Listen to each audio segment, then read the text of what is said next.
भारत में ये जो अजीत डोवल के है की सरबराही में होने वाला इजलास है और भारत को एक बार फिर इस वक्त सफारती सतह पर हजीमत का सामना करना पड़ा जब पाकिस्तान के बाद चीन ने भी अफगानिस्तान की सूरत हाल पर होने वाली ये जो इजलास है इसमें शिरकत से इनकार किया। के साथ ठीक हुआ है कि देखें, जब पाकिस्तान नहीं होगा, चीन नहीं होगा, अफगानिस्तान नहीं होगा तो फिर क्या मकसद है इस इजलास का। भारत एक मेन स्पॉइलर है उस सिचुएशन का और वो किसी सूरत में नहीं चाह रहे थे कि अमरीकी वहाँ से जाएं, वो किसी सूरत में नहीं चाह रहे थे कि अशरफ गनी की हुकूमत ख़त्म हो।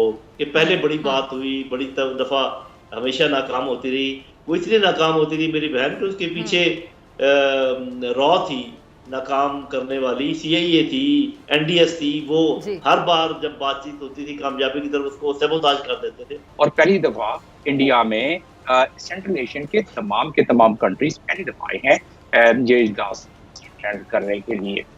तो ये बात दुरुस्त है कि हम तो मकारी को समझते हैं, इंडिया के मकारी को बहुत अच्छी तरह समझते हैं, तो क्या उसी तरह बाकी ममालिक भी समझते हैं? मेरा मानना ये है कि बाकी ममालिक उस अंदाज से नहीं समझ सकते इंडिया को जितना पाकिस्तान और चाइना समझता है। तो हमें तो पता है, लेकिन सवाल ये है कि चाइना क्योंकि एक मक्कारी के साथ सारी चीज़ों को कोशिश करता है कि आगे लेके चले और जिस तरीके से उसकी दुनिया में आउटरीच है इंडिया की, उस लिहाज से वो इसका फायदा उठाना चाहेगा।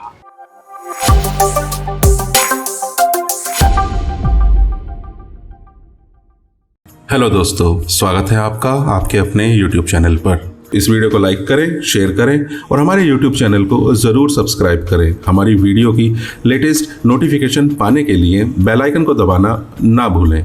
धन्यवाद। तालिबान हुकूमती वफ़द वज़ीर ख़ारिजा शाह महमूद कुरैशी साहब की दावत पर पाकिस्तान का दौरा कर रहे हैं, जहां वो अफगानिस्तान की जो सूरत हाल है उस पर होने वाले इजलास में शिरकत करेंगे।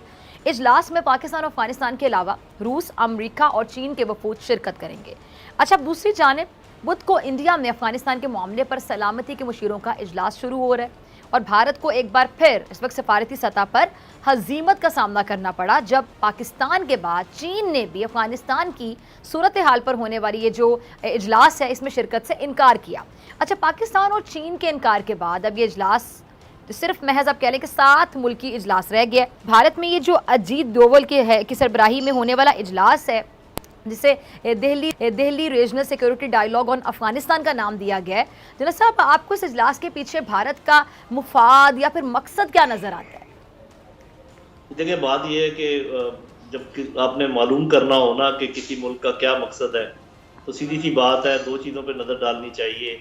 एक उनके माजी पर, एक उनके इंटरेस्ट के ऊपर। तो हमने देखा कि खासकर ये बिल्कुल वाज़ेह हो गई थी बात जब ये अफगान ट्रांजिशन में था कि भारत एक मेन स्पॉइलर है उस सिचुएशन का और वो किसी सूरत में नहीं चाह रहे थे कि अमरीकी वहाँ से जाएं, वो किसी सूरत में नहीं चाह रहे थे कि अशरफ गनी की हुकूमत ख़त्म हो। बल्कि बाद में जब ये वादी में जंग हुई तो वो फिर ये चाह रहे थे कि वहाँ पर जो है नॉर्दर्न अलायंस टाइप कोई चीज़ बने और वहाँ पर भी। तो ये सारी चीज़ें अफगान हुकूमत भी देख रही थी, जो इंटरम हुकूमत है दुनिया भी देख रही थी। तो बिल्कुल उनके साथ ठीक हुआ है कि देखें, जब पाकिस्तान नहीं होगा, चीन नहीं होगा, अफगानिस्तान नहीं होगा तो फिर क्या मकसद है इस इजलास का। मुझे तो लगता है कि शायद वो कैंसिल ही कर दें या वैसे अपना भरम रखने के लिए उसको जारी रखें। लेकिन इसका अब कोई मकसद नहीं रहा।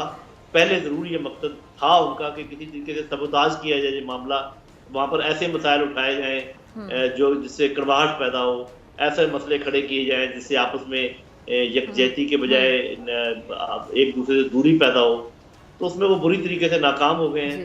देखिए, फौजी नुक्ते नज़र से मैं आपको पहले बता दूं, इसका अखलाकी और कानूनी पहलू हम बाद में देख लेंगे कि कभी भी आज तक ऐसा नहीं हुआ कि किसी भी कॉन्फ्लिक्ट में या किसी जंग में जीतने वाला इस बात की जिद करे कि जब तक मैं हारने वाले का आखिरी आदमी मार ना दूं मैं कोई बात नहीं करूंगा या हम कोई गुफ्तशनीद नहीं करेंगे या गुफ्तशनीद हो ही नहीं सकती।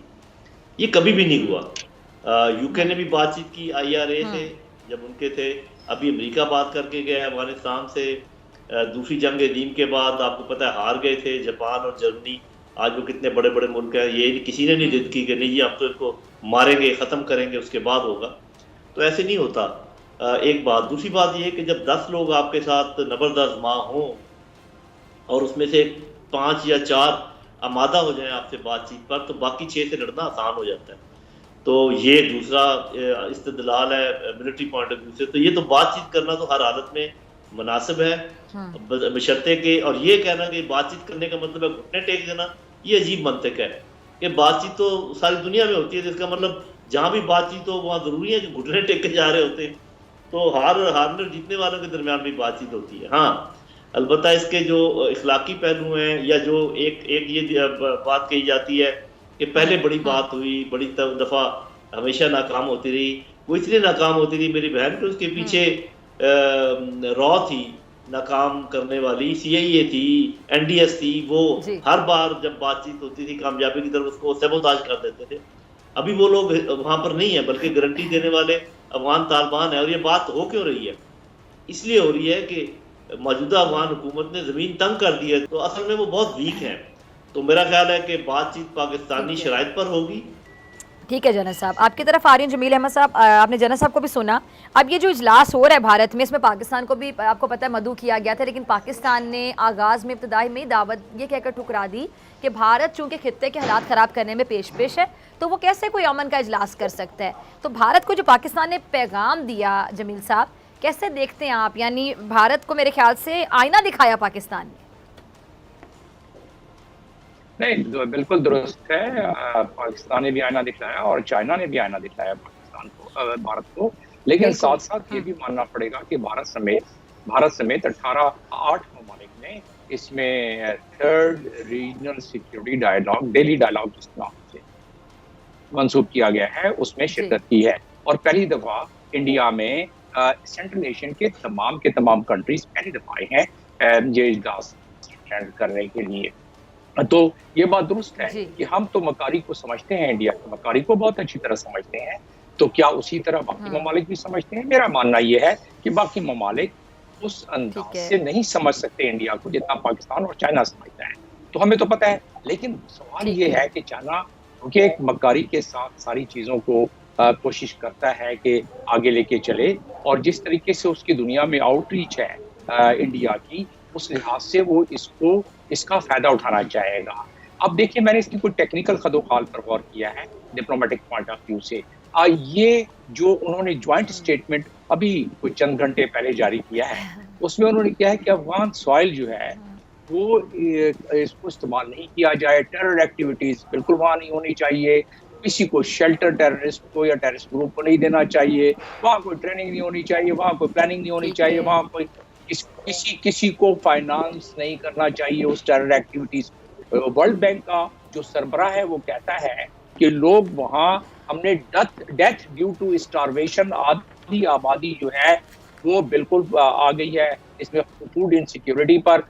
दुनिया अक़वाम की आंखें ह्यूमैनिटेरियन साइड पर भी नहीं खुल रही हैं, तो इससे एक शक होता है, एक बहुत बड़ा शक होता है मुझे जैसे लोगों को कि वहाँ डिस्टेबलाइजेशन हो, वहाँ भूख हो, अफलास हो, नंग हो, लोग बाहर निकलें, आपस में लड़ें, सिविल वार हो। जो चाइना का बेल्ट एंड रोड का सिलसिला है, CPEC का है, वो चाइना के इन्फ्लुएंस को कंटेनमेंट प्रोग्राम जो उनका पूरी वर्ल्ड वाइड कर रहे हैं, वो खासतौर पे इंडो पैसिफिक में कंट्रोल डिस्टेबलाइजेशन अमेरिका और उसके एलाइज चाहते हैं, ताकि चाइना का इन्फ्लुएंस आ सके और ना ही बेल्ट एंड रोड या CPEC आगे बढ़ सके। मैं मकारी की तरफ आ रहा हूँ, इंडिया की मकारी, उसने वहां से कुछ पॉइंट्स उठा के, और ये जो 7 ममालिक आए थे, पता नहीं उन्होंने इसको कितना रियलाइज किया होगा या नहीं किया होगा, without naming any country particularly Pakistan, उन्होंने कहा जी नॉन इंटरफेरेंस जो है अफगानिस्तान में उनके इंटरनल अफेयर में बिल्कुल नहीं होनी चाहिए। उससे पहले इंडिया के चैनल्स को आप देखें, उन्होंने पाकिस्तान हर जगह मचाई हुई थी, तो वो तो हमें पता है। और उसमें उन्होंने मैं आपकी तरफ दोबारा आती हूँ, आपकी इजाज़त में ज़रा जनरल साहब को भी दोबारा शामिल गुफ्तगू करूँ। जनरल साहब, आपकी तरफ आ रही हूँ, ये बताएं कि पाकिस्तान और तहरीक तालिबान पाकिस्तान के जो होने वाले मुज़ाकरात कामयाब होने की खबरें आ रही हैं, क्योंकि BBC ने भी दावा की है कि TTP के साथ मुआहदे के लिए हुकूमत पाकिस्तान की 3 शराइत सामने आई हैं। वो क्या है जी? नंबर 1 आइन तस्लीम करें, नंबर 2 हथियार फेंकें, और तीसरी ये कि शनाख्ती कार्ड बनवाएं। कैसे देखते हैं इन शराइत को आप? जी, मेरा ख्याल है कि नहायत मुनासिब हैं, और हो सकता है कि कोई और ऐसी बात हो जिसका BBC को इल्म ना हो, या अभी जब चीज़ सामने आएगी तो पता चलेगा। ये 2 तो जो इतराज़ इसके ऊपर था बातचीत के ऊपर वो तो मेन यही था ना जी कि जब वो आइन को नहीं मानते और जब वो दहशतगर्दी जारी रखेंगे इधर आके क्या गारंटी दूंगी, ये वो बात। तो मैं 2-3 बातें इस सिलसिले में करना चाहता हूँ। इस वीडियो को अंत तक देखने के लिए आपका बहुत बहुत आभार। हमसे जुड़े रहने के लिए सब्सक्राइब के बटन को दबा दें और हमारी वीडियो की लेटेस्ट नोटिफिकेशन पाने के लिए बेल आइकन को दबाना ना भूलें। धन्यवाद।